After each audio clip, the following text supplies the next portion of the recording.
Sabe aquela dívida de imposto que parece um beco sem saída? Pois é. E se a gente pensasse nela como algo que tem um ciclo de vida? Isso mesmo, um começo, um meio e, olha só, várias formas diferentes de terminar.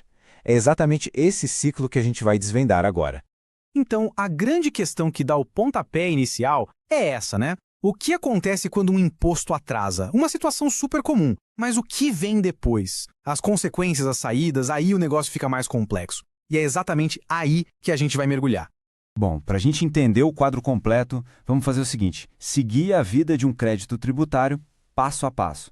A gente vai começar lá no nascimento dele, depois ver como dá para pausar a cobrança, como ele pode ser extinto, zerado mesmo, e até como impedir que ele sequer apareça. E no final a gente junta tudo isso para ver como funciona na prática, no dia a dia. Ok, então antes de sair falando em pausar ou acabar com uma dívida, a gente precisa voltar um passo. Como é que ela nasce, afinal? Tudo começa com a criação do que a lei chama, oficialmente, de crédito tributário. Olha só essa imagem. Parece uma fórmula complexa, né? Mas, na verdade, é a receita de bolo para criar um crédito tributário. Pode parecer complicado no começo, mas é um processo bem lógico com 4 etapas claras. Vamos passar por cada uma delas para não ter erro. O primeiro ingrediente, então, é a tal da hipótese de incidência. Pensa nela como a regra do jogo, aquilo que está escrito lá na lei. Por exemplo, a lei fala receber renda. É uma situação hipotética, abstrata. Se acontecer isso, então. Beleza. E aí vem o fato gerador. É o momento em que aquela hipótese sai do papel e acontece no mundo real. Pegando o mesmo exemplo, é o dia em que o salário cai na conta. Pronto, aquele se acontecer virou aconteceu. E qual a consequência imediata disso? A obrigação tributária. A partir do momento em que o fato acontece, cria-se um elo jurídico, uma conexão oficial entre quem deve pagar e o governo. Nasce ali o dever de pagar o imposto. E para fechar o ciclo do nascimento, a gente chega finalmente no crédito tributário. Agora sim, a dívida está formalizada, com valor calculado, tudo certinho e registrada pelo governo. É essa criatura aqui que a gente vai acompanhar no resto da sua vida. Muito bem, o crédito nasceu, e agora? O que pode acontecer com ele? O nosso primeiro ato nessa história é a suspensão. Pensa nela como se fosse apertar o botão de pause na cobrança da dívida. E aqui está o ponto mais importante. Suspender não quer dizer que a dívida sumiu, ok? De jeito nenhum. Ela continua lá, existindo. A diferença é que o governo fica, digamos, de mãos atadas temporariamente. Ele não pode cobrar, não pode executar. Tá, mas como é que se aperta esse pause? Bom, o artigo 151 do Código Tributário Nacional dá o caminho das pedras. Tem várias formas, tipo moratória, depósito do valor todo, mas na prática, para o dia a dia do contribuinte, o que mais importa são 2 coisas: o parcelamento e os recursos, seja na via administrativa ou na justiça. São ferramentas super poderosas para suspender a cobrança. Certo, mas e se a gente não quiser só dar uma pausa? E se a ideia for acabar com a dívida de uma vez por todas? É possível? Sim, é possível. E isso nos leva para o segundo ato, a extinção.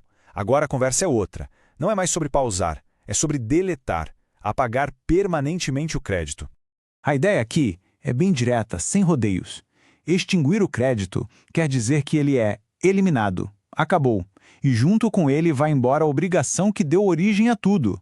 A dívida simplesmente deixa de existir, para sempre. E existem várias maneiras de se extinguir uma dívida. A mais óbvia, claro, é o pagamento. Pagou, acabou.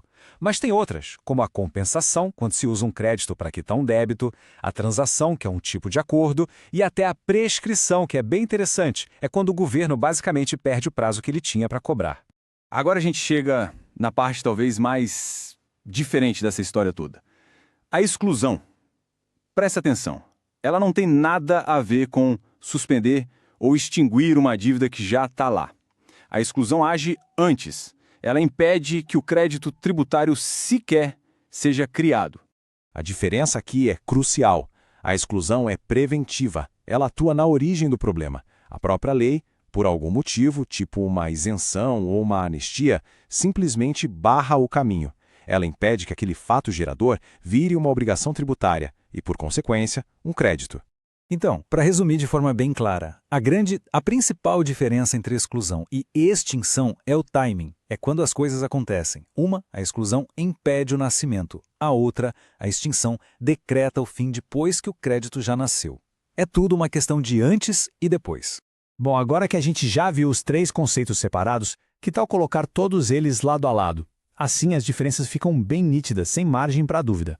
Dá uma olhada rápida na tabela. É um resumo perfeito. Suspensão, lá no artigo 151. Pausa a cobrança. A dívida continua viva. Extinção, artigo 156. Elimina a dívida de vez. E a exclusão, no 175, impede que a dívida sequer seja criada.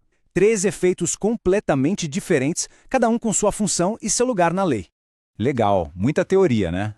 Mas e na prática? Para que serve saber tudo isso? Agora a gente vai conectar esses conceitos todos com uma situação bem real do dia a dia de qualquer negócio aqui no Brasil.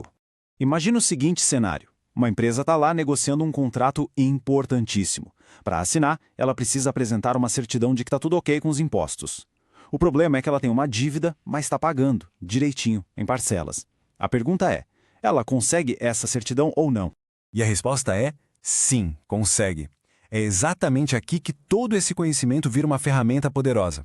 Lembra que a gente viu? O parcelamento é uma das causas de suspensão do crédito. E o que isso quer dizer? Que para a lei, mesmo com a dívida existindo, a empresa está regular. E isso garante o direito dela de pegar a certidão e, bom, continuar trabalhando, tocando o negócio. Percebe? Entender esse ciclo de vida não é só um exercício teórico, uma questão de juridiquês. Saber que uma dívida pode ser pausada, pode ser negociada, pode até caducar com o tempo ou ser prevenida, isso abre um leque de estratégias enorme. Então a reflexão que fica é essa: como esse conhecimento pode ajudar a tomar decisões financeiras mais estratégicas e mais inteligentes?